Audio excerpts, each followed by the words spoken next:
Ministerio Jesús a las Naciones presenta al pastor Rafael Alcántara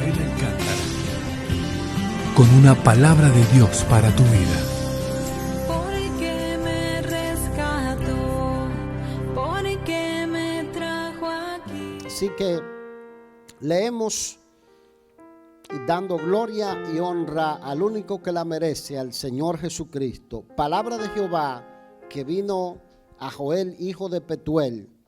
Oíd esto, ancianos, y escuchad todos los moradores de la tierra. ¿Ha acontecido esto en vuestros días o en los días de vuestros padres? De esto contaréis a vuestros hijos, y vuestros hijos a sus hijos, y sus hijos a la otra generación. Lo que quedó de la oruga comió el saltón, y lo que quedó del saltón comió el revoltón, y la langosta comió lo que del revoltón había quedado. Amén. Permítame introducir haciendo una breve reseña de lo que es este libro, el libro de Joel. Es uno de los conocidos libros profetas menores en la Biblia. ¿Por qué era menor? Porque era joven de edad, ¿no? ¿Era por eso que era menor? No, era menor porque su libro es de menor contenido que otros libros, como los libros de Isaías, de Jeremías, de Ezequiel y de Daniel. Los libros que siguen después de Daniel son llamados libros de los profetas menores por el contenido, no porque las profecías o la palabra que se da allí sea de menor importancia. Quiero recalcarle que Dios le quiere hablar hoy, y si usted se distrae no va a recibir lo que Dios le quiere hablar. Se cree que las profecías proclamadas por Joel en este libro fueron dadas varias décadas antes de que la nación cayera en las manos de los babilonios. Sabemos que Israel duró 70 años cautivos en Babilonia. Y yo decía, la Biblia en el Antiguo Testamento menciona la razón por la que el pueblo fue 70 años cautivos en Babilonia. Descuidaron los días de reposo, descuidaron el culto en el templo, descuidaron el año del jubileo y se dieron a la adoración de los demonios por medio de adorar ídolos. Y Dios no se los pasó por alto, pero no sin antes enviar un profeta tras otro con el propósito de que el pueblo volviera su corazón a Dios. El profeta Joel profetiza muy probablemente unas cuantas décadas antes de que este último juicio cayera sobre lo que era la zona de Jerusalén y la zona de Judá. El pueblo de Israel recibió impactos de juicios muchas veces, y nosotros entendemos esto, es que los juicios vienen producto de esto, vienen porque nosotros desobedecemos lo que Dios dice que debemos hacer en su palabra. Otras veces tenemos que atravesar catástrofes, como cuando usted mira que un tornado atraviesa todo Alabama y destruye toda una población, y en medio de la población usted ve que hay un par de iglesias que también fueron devastadas. Y usted dice, ¿cómo es que Dios no cuidó la iglesia si es una iglesia cristiana o son adoradores del Señor? Muy simple, vivimos en una tierra que está bajo la maldición del pecado, en una tierra que está bajo la inclemencia de fenómenos naturales que ocurren. Entendemos que nada ocurre sin que Dios lo permita. Entonces nosotros podemos decir que hay catástrofes que ocurren porque Dios en algún momento mueve su mano, no sin propósito. Dios siempre tiene un propósito en la vida de las personas que atraviesan por circunstancias difíciles, o atraviesan un terremoto, o atraviesan un huracán, o tienen que ser víctimas de un tornado, o diferentes circunstancias a veces con la salud. Y nosotros vemos aquí que el profeta Joel hace una advertencia a la generación de sus días. Cuando usted lee estos libros, mis amados, usted tiene que leerlo y decir, ok, este libro habló en el pasado. Diga conmigo, en el pasado. Eso es para que no se me quede en trance, porque algunos entran en trance y yo estoy hablando y como que la plancha por allá, ¿verdad? Diga conmigo, en el pasado. Estos libros hablaron en el pasado y muchas veces anunciaban algo que iba a ocurrir en el futuro, a veces el futuro inmediato, pero también anunciaban algo que iba a ocurrir en el futuro más lejano. Ese es el caso del libro del profeta Joel. Vemos en él varias profecías cumplidas. La primera de esas profecías es que Joel anuncia la llegada de una sequía y de una gran plaga de langostas que había comido todos las cosechas del pueblo y había dejado el pueblo de alguna manera en bancarrota financiera. Estos juicios eran una señal o una advertencia de juicios más grandes que vendrían en el futuro. Y Dios hace recalcar que Él tenía un propósito por el cual permitía estos juicios. Cuando nosotros, algunos hemos tenido la oportunidad de tomar algunas clases de economía. Y había una clase en particular que era la clase de desarrollo económico. En las clases se hablaba de lo que es el círculo vicioso de la pobreza. Una frase acuñada por un economista norteamericano que se hizo famosa alrededor del mundo.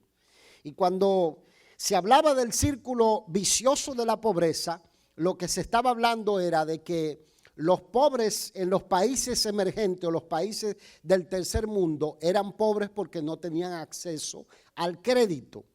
Y como nunca tendrían acceso al crédito, seguirían siendo pobres. Es decir, nacieron pobres, nunca tendrían crédito, seguirían siendo pobres.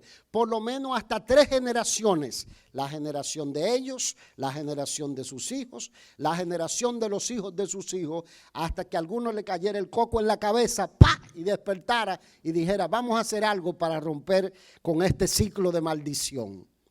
Nosotros de este lado de este mundo tenemos el privilegio de que una vasta mayoría de los que viven en naciones como Estados Unidos o en naciones o en algunas naciones del primer mundo tienen acceso a lo que es el crédito.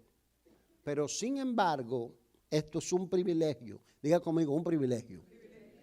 Y si usted abusa de ese privilegio, usted sabe lo que ocurre, ¿verdad que sí? Termina endeudado, termina en bancarrota. Usted termina con más dolores de cabeza que si nunca hubiese tenido crédito. Algunos dirían, ¿para qué me metí en esto? ¿Para qué usé esa tarjeta de crédito? ¿Para qué se la presté a mi esposa en algún momento? A veces es la esposa, pero a veces también es el esposo. Entonces, hasta nosotros, a veces muchos tener que llegar a recurrir a lo que aquí le dicen el sistema de bancarrota, y creo que a eso se le dice capítulo 7, chapter 7, si mal no recuerdo. ¿Y cómo se dice? ¿Cómo se dice? Recuerde, 70 o 7. ¿Cómo? Ok, está chapter 11 también, ese es para los negocios, ese es para las empresas.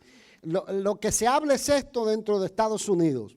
Usted verá por qué yo le estoy diciendo esto. Se habla de que el aumento de gente que tiene empresa, que tiene negocio, que están poniendo sus negocios en bancarrota, ha aumentado un 76% en los últimos 2 años. Sin embargo, la gente se está metiendo en menos, de manera personal, en menos deudas. O sea que ha bajado un poquito. ¿Por qué yo le digo esto? Es para ilustrarle cómo muchas veces las nubes negras, porque hay gente que anda bajo una nube negra a veces, una nube negra de bancarrota financiera, una nube negra de bancarrota intelectual, de bancarrota moral, de bancarrota espiritual. Y si nosotros vemos esas nubes negras y no nos protegemos, nos puede caer un pequeño rayo o nos puede tocar un pequeño juicio o nos puede atrapar desprevenida la tormenta y recibir un daño que nosotros podemos evitarlo. En este libro del profeta Joel, él muestra lo que son esas nubes negras del peligro de cuando una nación está yendo en decadencia o cuando una familia está yendo en decadencia hasta el punto en el que puede caer en esa bancarrota que es múltiple, que no es solamente en el aspecto monetario o en el aspecto del dinero, sino que muchas veces se cae en una bancarrota espiritual porque se produce un descuido en la vida de consagración. Dígale al que está a su lado, lo que viene es para ti. Él dice aquí, mire lo que dice, nosotros tenemos que aprender de la historia. Joel llama la atención a los líderes de que una plaga, dice, una plaga vendría detrás de la otra plaga. Porque dice, mire, el saltón, revoltón, langosta, sequía, vendría una plaga que haría esto, se comería todas las cosechas. En otras palabras, se desatarían juicios que iban a venir. Miren lo que está pasando en el mundo en este momento. Tenemos la tierra moviendo sus placas tectónicas, produciéndose terremotos en épocas del año cuando nunca ocurría. Usted dirá, a mí me gustaría que Cristo venga. ¿A cuánto le gustaría que Cristo venga? Bueno, los demás se quieren quedar aquí, pero por ahí vamos. A mí me gustaría que Cristo venga antes que empiece a usar el bastón, ¿verdad? ¿Sí o no? Mientras más uno va envejeciendo, más rápido uno quiere que Cristo venga. ¿Es cierto o no es cierto?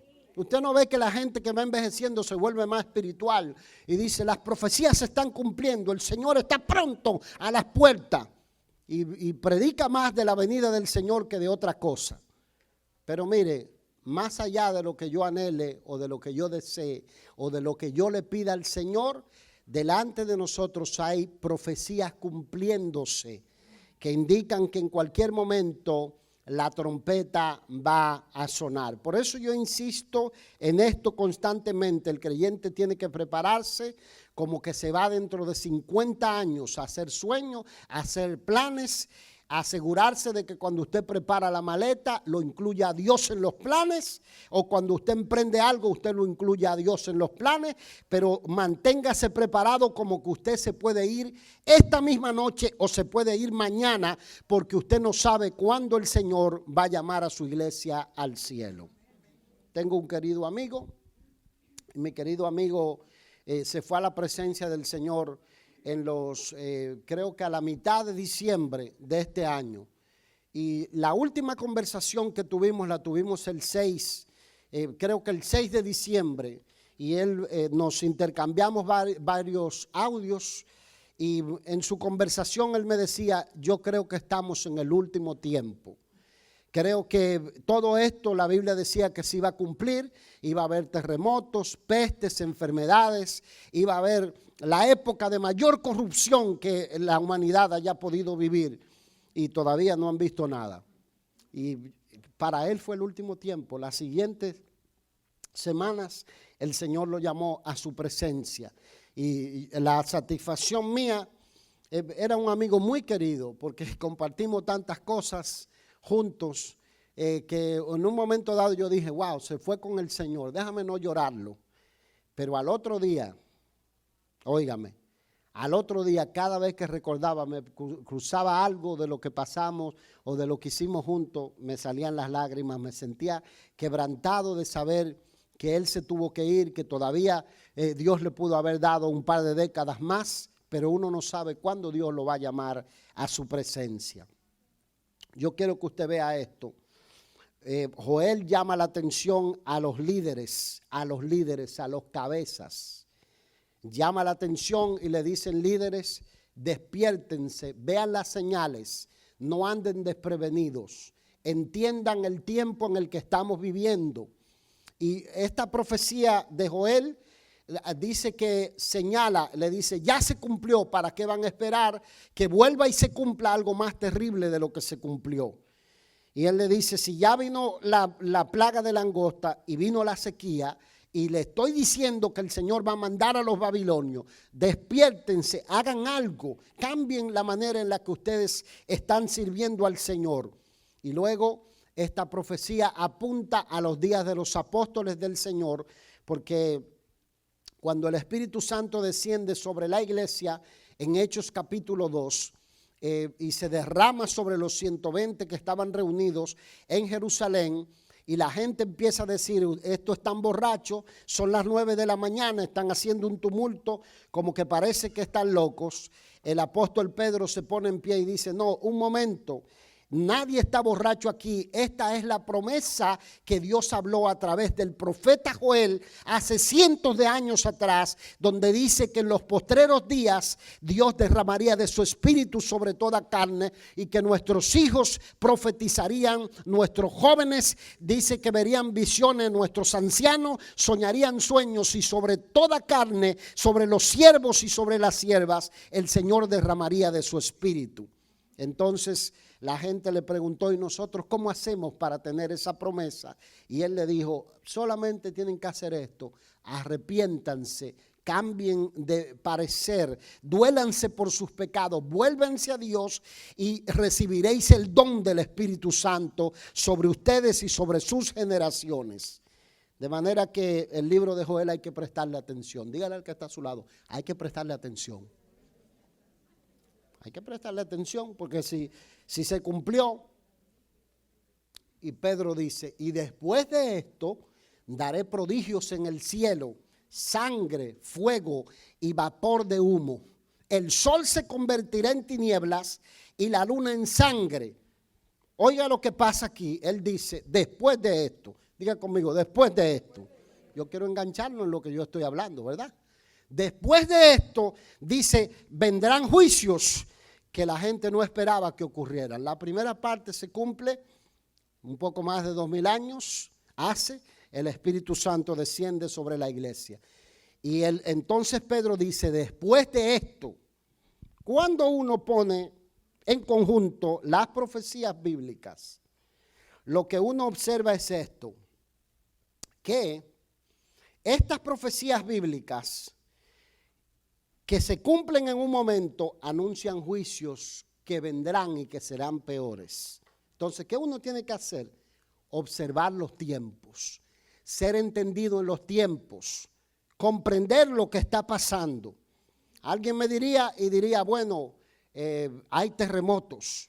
Sí, ha habido terremotos impresionantemente toda la vida. Pero el énfasis de la profecía que habla de terremotos es que en los últimos días, cuando el Señor esté a punto de venir, los terremotos se van a poner junto a otro tipo de comportamiento en la sociedad en la que vivimos. ¿Cuál es ese tipo de comportamiento? El estilo de vida inmoral con el que se vive. Ese tipo de comportamiento, modas de inmoralidad sexual, como nosotros estamos viendo. Hemos perdido todo sentido común. Hemos llegado a un punto donde la biología no importa, donde la genética, en la época de mayor avance de la ciencia del mundo, la genética no importa. El otro día publicaban unas figuras, no quiero mencionar a nadie, porque no estoy aquí para desacreditar a nadie, pero publicaban en unas redes sociales y decían, nuestro bebé es un bebé no binario. Mi amigo le puso, y el otro preguntó, ¿cuál es el problema de estos muchachos que dicen que el bebé es no binario? Mi amigo le pone debajo, que no saben de biología. ¿Verdad que sí? Solamente hay dos sexos, XX, XY o XY, ¿verdad? Solamente, eso es lo que dice la biología, lo que dice la genética. Pero hemos llegado a un punto donde hemos perdido todo el sentido común. Hemos llegado a un punto donde hemos perdido el razonamiento lógico. La gente cree que si usted va a tratar con ellos algún tema o a discutir con ellos, mientras más levantan la voz, van a tener la razón. No, usted tiene que tener argumentos. No es si usted levanta la voz que usted va a tener la razón. Usted tiene que tener argumentos y los argumentos tienen que ser coherentes, tienen que ser lógicos. Diga conmigo, lógicos. Entonces, ¿qué hay que hacer aquí? Hay que observar los tiempos. Mire esto, voy a recalcar algo. Todos los juicios, castigos y catástrofes que ocurren sobre la faz de la tierra son permitidos por Dios. Diga conmigo, permitidos. Y algunos son enviados. Algunos son enviados por Dios, pero otros son permitidos por Dios. Cuando yo digo permitido es que Dios hace así y dice, déjame quitar la mano y entonces dejar que ocurra, sin significar eso que Dios esté castigando, que Dios esté de alguna manera matando. No, el propósito de cada juicio que Dios o envía o permite es con el propósito de que nosotros nos volvamos a Él, que nuestros corazones se vuelvan a Él. Cuando tenemos una circunstancia difícil, tenemos que decir qué Dios está permitiendo con esta circunstancia difícil. Es más, yo me voy a un poquito más extremo. ¿Por qué me miran así? Yo me voy un poquito más extremo. Si yo me machuco el dedo, yo digo, Señor, ¿por qué me machuqué el dedo? ¿Verdad? Si me tropecé y me rompí el dedo pequeño, Señor, ¿por qué me rompí el dedo pequeño? Si estoy levantando los platos, ¿verdad?, para lavarlo y se me rompe un plato, bueno, a cualquiera se le rompe un plato. Pero si se me rompe un vaso, bueno, a cualquiera se le rompe un vaso. Pero si se me rompe todo lo que yo estoy tocando en la casa, yo tengo que preguntarme por qué se me están rompiendo las cosas. Si salgo y se me rompe el carro y ya se me rompieron los platos, Señor, ¿por qué se me están rompiendo los platos? ¿Verdad? Hay que prestar atención a lo que Dios está queriendo hablarnos, a lo que Dios está insistiendo. Porque muchas veces Dios sabe quitar la mano y otras veces Dios mueve su mano para castigar y para corregir el pecado con el propósito de que sus hijos despierten, como algunos que se están durmiendo ahora. Así que despiértelo y dígale, despiértate, Dios te está hablando. Ahí, mire, ahí tenemos el ejemplo de los terremotos en Turquía y en Siria. En lugar de nosotros enojarnos contra Dios, debemos despertar a la realidad de que tenemos que estar preparados. Tenemos que estar preparados.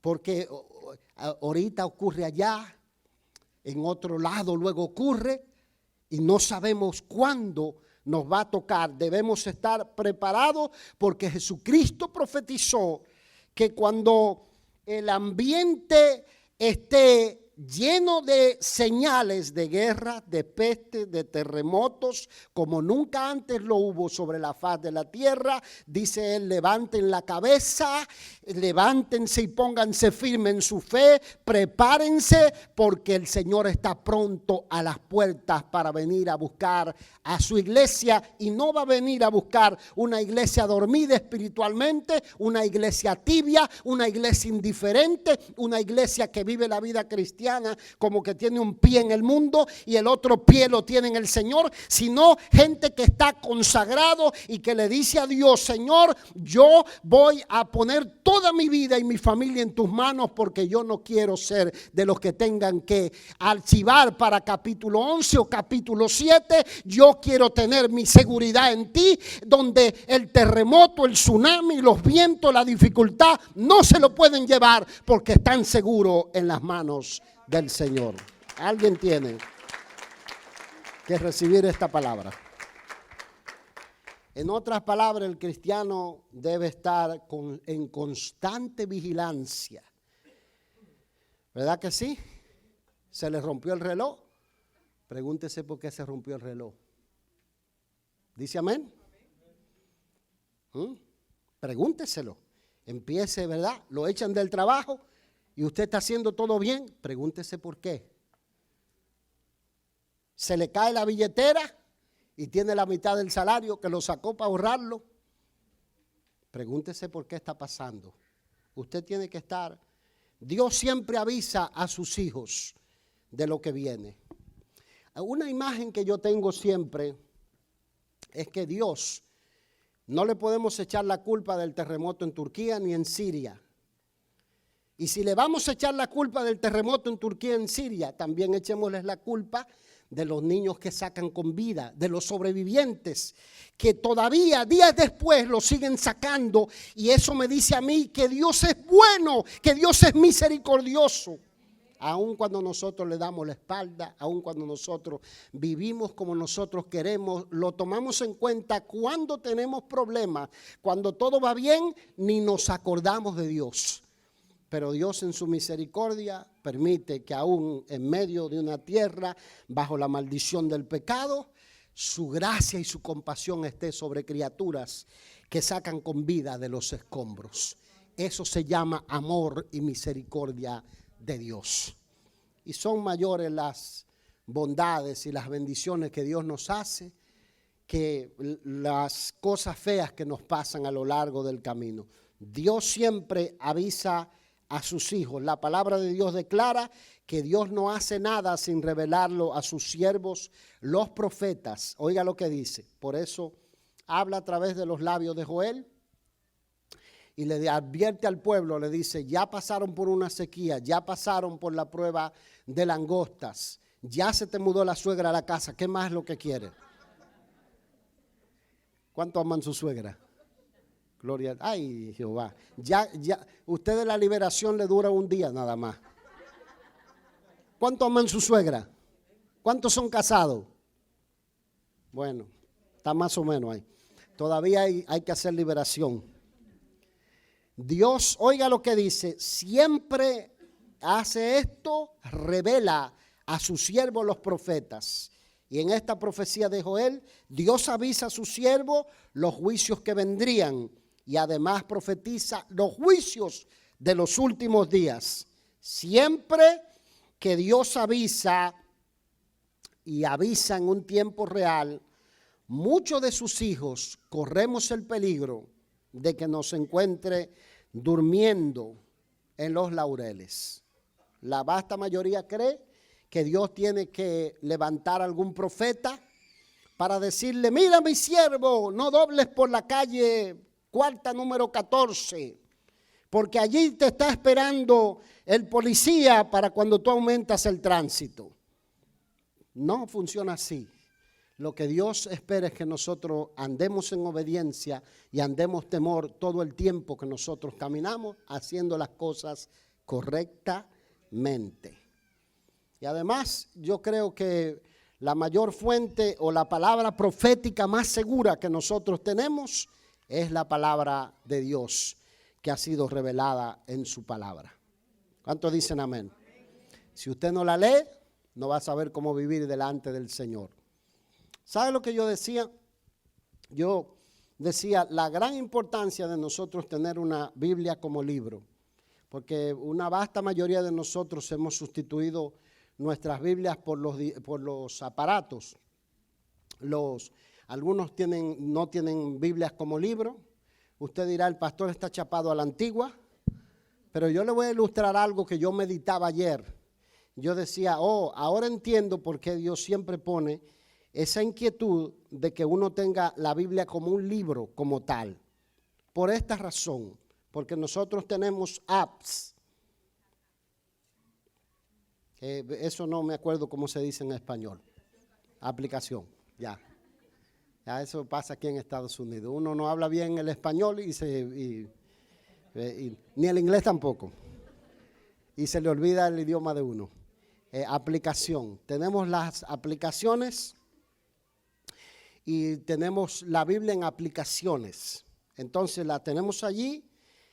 Algunos lo tienen en los celulares. Yo le digo, el celular es el peor instrumento para leer la Biblia, sobre todo los que tienen WhatsApp, Snapchat, Instagram, Facebook, TikTok. El TikTok es el diablo prendido en candela.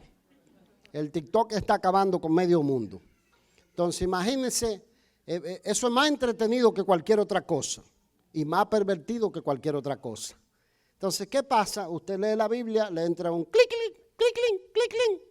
Usted ya, olvídese de eso, la mente se le puso allá Apretó el video y ahí miró 50 videos. Y cuando viene a ver, tiene 3 horas.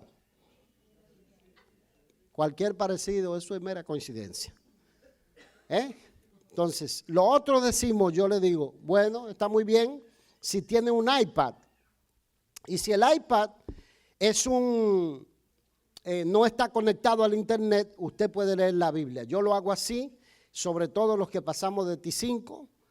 Entonces tenemos ayuda a la vista, los que pasamos de T5. Ayuda a la vista. Pero ¿qué pasa si la tecnología cae en las manos de un gobierno perverso, del gobierno del anticristo, como dice la Biblia? ¿Qué pasa si usted no conserva la Biblia en un libro y tiene mala memoria? Y empiezan a borrar todos los apps o empiezan a distorsionar lo que dice la palabra del Señor. ¿Qué pasa? Usted va a perder el acceso al consejo de la palabra de Dios, que hace que la familia funcione, que hace que la vida espiritual funcione, que hace que usted no caiga en bancarrota moral, no caiga en bancarrota económica, no caiga en bancarrota espiritual.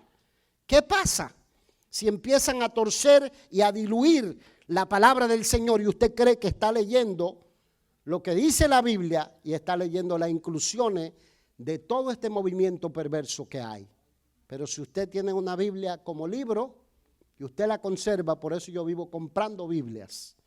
Yo tengo esta, tengo la Harper Caribe, tengo la Nueva Versión Internacional, tengo la Biblia de las Américas, tengo la King James, tengo la New King James, tengo la New Living Translation, tengo todas las que pueda tener y las tengo allí. Porque yo sé que el diablo es un tramposo. Una vez que el creyente desconoce lo que la palabra del Señor dice, le hacen creer que aunque usted es un ser humano, usted es un conejo. Y usted sale convencido de que usted es un conejo. Y le dicen porque ya la biología hoy en día no importa. Entonces, porque la Biblia dice mi pueblo perece porque le falta conocimiento. Entonces, le di algo lógico. Esta plaga que Joel está anunciando dice que tendría un alcance general que afectaría todas las esferas de la vida nacional. El versículo 5, él dice, despertad borrachos y llorad, gemid todos los que bebéis vino a causa del mosto, porque os es quitado de vuestra boca. Y entonces le dice que pueblo fuerte va a venir y va a arrasar las naciones. Note esto, los líderes son llamados borrachos. Los líderes son llamados como gente que no tiene sobriedad, como gente que ha perdido el sentido común. Si usted ha visto una época más parecida a la que Joel está describiendo, no hay ninguna época como esta. Se enchufan un beso en televisión pública con el esposo de otra mujer. Y yo digo, ¿qué es lo que pretenden? ¿Usted no sabe qué es lo que pretenden? ¿Usted cree que es un beso de hermandad que se pegan? Es porque quieren hacernos sentir cómodos con los estilos de vida inmorales. Si usted quiere ver algo más asqueroso, mire 2 hombres pegándose un beso en la boca. Ioc, ¿verdad que sí? Y si Analía y yo nos pegamos un beso en la casa y nuestros hijos nos ven, ¿qué dicen? Díganlo otra vez. O sea, eso no lo digo yo. ¿Verdad que no? ¿Verdad que sí? Ioc. ¿Verdad? Entonces, ¿qué quieren hacer con todo esto? Oiga lo que dice. Son borrachos. Vivimos en la época donde tenemos los líderes más incoherentes, los líderes mundial con la mayor falta de sobriedad sobre la faz de la tierra. El año pasado yo escuchaba, están entendiendo el mensaje los muchachos. El año pasado yo leí una nota de prensa donde un joven congresista decía que otros congresistas lo habían invitado a tener un cocaína party. Excuse me. un cocaína party. Entonces el joven hizo un podcast, yo lo escuché. Y en el podcast, y presentaron la foto de él en varios de los canales de prensa, mostraron la foto de él. Y el podcast, él diciendo, me invitaron a este cocaína party. Yo dije, ¿cómo es posible que yo estoy en la comisión que quiere erradicar el consumo de este tipo de drogas de las calles? Porque nuestros jóvenes están muriendo por este tipo de drogas. Y yo voy a ir a un cocaína party con otros miembros. Entonces, usted se queda y usted dice, ¿cómo puede ser esto posible? Pero no. Otro de los congresistas se enojó con él porque hizo esta denuncia de manera irresponsable.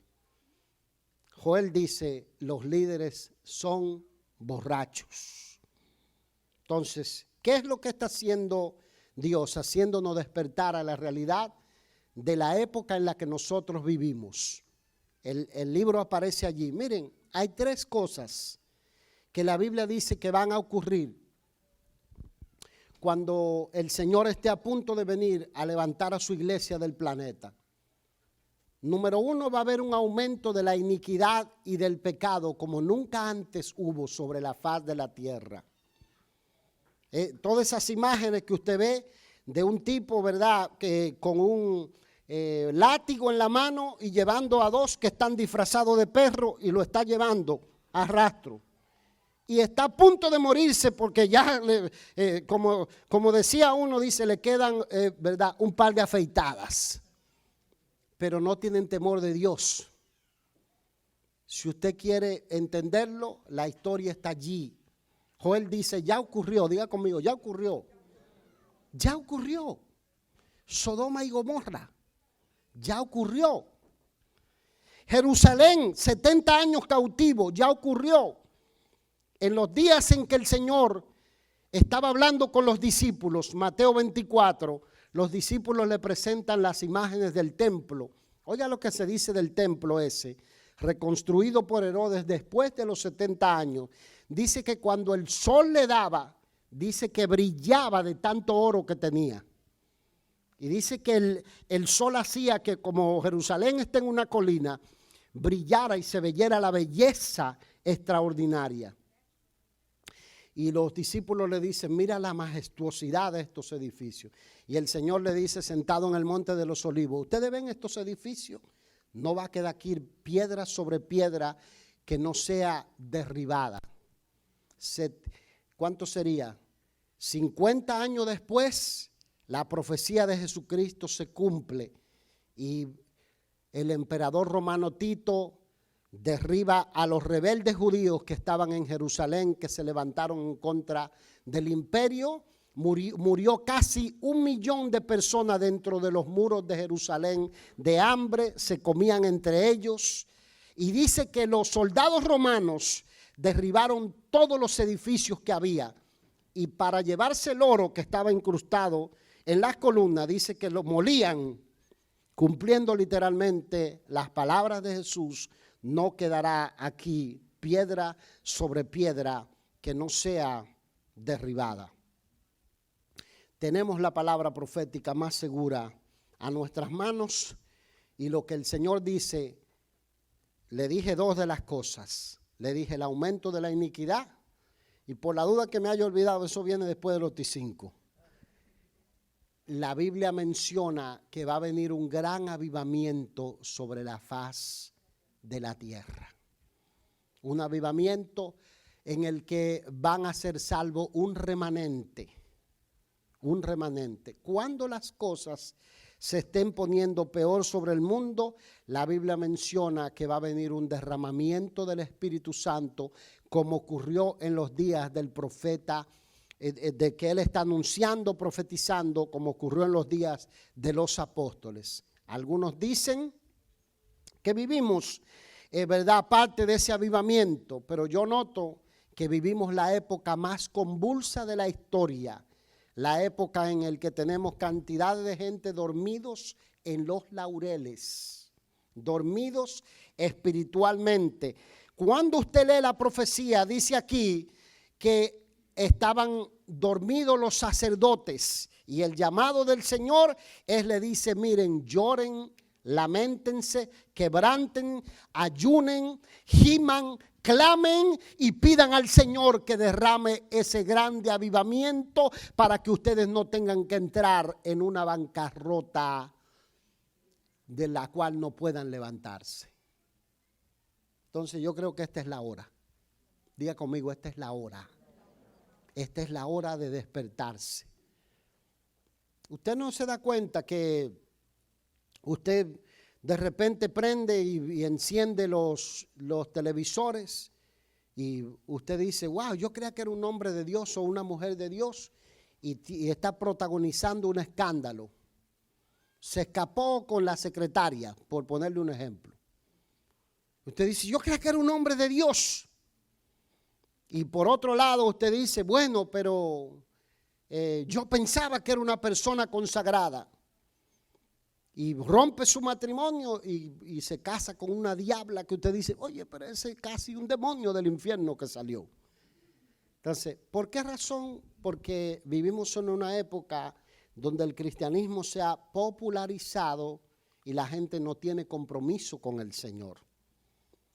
Traslade eso a su situación real. Y yo voy a insistir en algo aquí antes de cerrar. El profeta Joel hace un llamado a pedir por un avivamiento. El versículo 13, preste oído, estoy casi cerrando. Ceñíos y lamentad, sacerdotes. Diga conmigo, sacerdotes. Si usted tiene a su esposo a su lado, tóquelo. Gracias. Dice, gemíos y lamentad, sacerdotes, ministros del altar, venid, dormid en silicio, ministros de mi Dios, porque quitad de la casa de vuestro Dios la ofrenda y la libación. Proclamad ayuno, convocad asamblea, congregad a los ancianos y todos los moradores de la tierra en la casa de Jehová vuestro Dios y clamad a Jehová.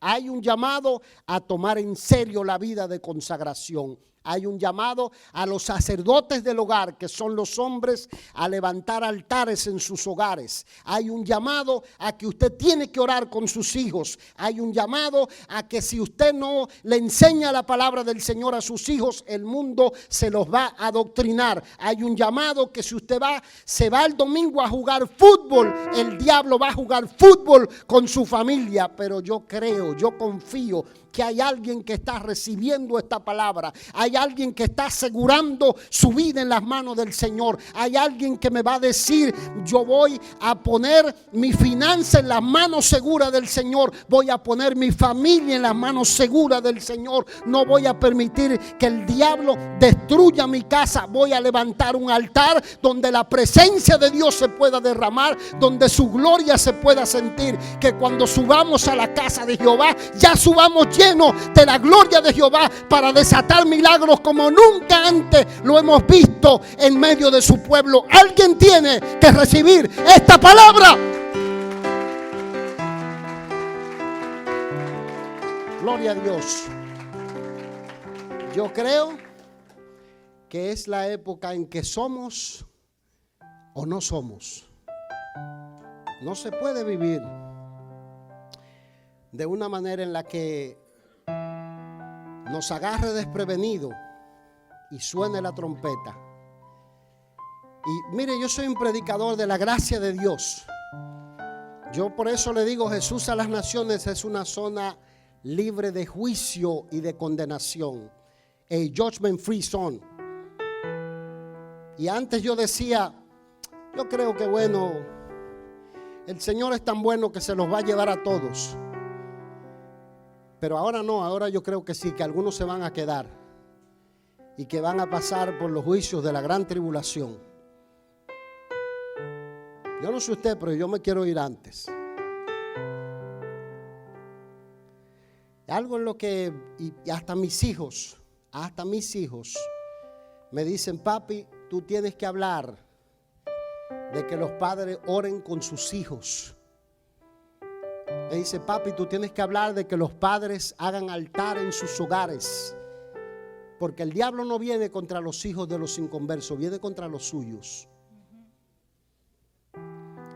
Y después la vasta mayoría de los padres que tienen un pie en el norte y otro en el sur, cuando los hijos se les vuelven rebeldes, se le envuelven en relaciones con demonios,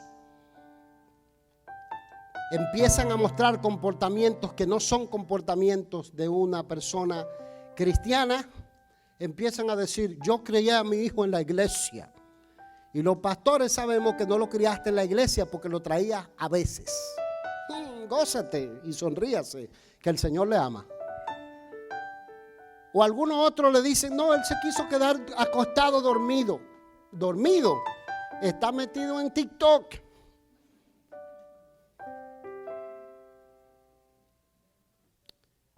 Todas las excusas las podemos presentar delante del Señor. ¿Cuánto aman su pastor de los muchachos que están aquí? Si no me aman, no se vistan que no van. Mientras mis hijos viven en mi casa, tienen que ir a la iglesia. ¿Dice amén? ¿Cuántos son puertorriqueños de los que están aquí? O se les acaba el pan de piquito. Ustedes saben de lo que estoy hablando, ¿verdad? Si yo pago el celular, ¿verdad? Yo pago la electricidad, yo pago el agua, yo pago la renta o el mortgage. Usted va para la iglesia. Si usted se va a perder después que se vaya de mi casa. Pero en mi casa no te vas a perder. Y yo creo que si usted lo trae en la casa del Señor, aunque venga así, algún día el Espíritu de Dios lo va a tocar. ¿Dicen amén, Padre? ¿Reciben la palabra? Póngase de pie y dele la mejor adoración que usted tenga al Rey de Reyes y Señor de Señores. Hay una promesa segura, porque el Señor está buscando adoradores en espíritu y en verdad. Hay promesas de honra, hay promesas de prosperidad, hay promesas de salud para los que levantan altar en sus hogares, para los que le dicen a Dios: tú vas a ser el centro de mi familia. Las señales de decadencia están allí. Cuando alguien olvida de dónde viene la prosperidad, de dónde viene la salud, cuando los sacerdotes se empiezan a dormir en los laureles y no buscan a Dios y no les siembran el amor de Dios en los corazones, a sus familias viene la bancarrota. Tú la puedes evitar. ¿Dice amén? Ya ocurrió, a nadie le fue bien que se olvidó del Señor. ¿Para qué repetir la misma historia? Dios quiere bendecirte, Dios quiere prosperarte, Dios quiere poner seguridad sobre tu vida, sobre tu familia. Dios quiere que tú le busques. Él dice: entre la entrada y el altar lloren los sacerdotes, ministros de Jehová, y digan: perdona, oh Dios, a tu pueblo y no entregues al oprobio tu heredad. ¿Por qué han de decir entre los pueblos: dónde está tu Dios? ¿No eras tú el cristiano cuando esta es la hora de Dios, el llamado de Dios? Antes que venga el daño, Dios te está llamando para que tú te rindas, para que tú le pidas que te llene. El Espíritu Santo es para ti, su gloria es para ti, su presencia es para ti. Es la hora de Dios para pedir la llenura del Espíritu Santo sobre nuestros hijos, sobre nuestros hogares. Es la hora de Dios.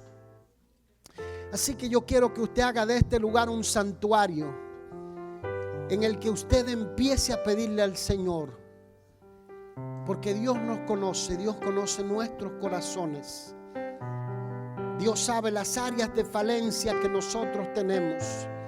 Delante de Él no podemos escondernos, pero en Él hay gracia abundante, en Él hay perdón, en Él hay restauración. Y Él ha dicho: todo el que invocare mi nombre será salvo. Todo el que invocare mi nombre será salvo. Así que yo le invito a que usted invoque el nombre del Señor. Pídale que le llene con su presencia.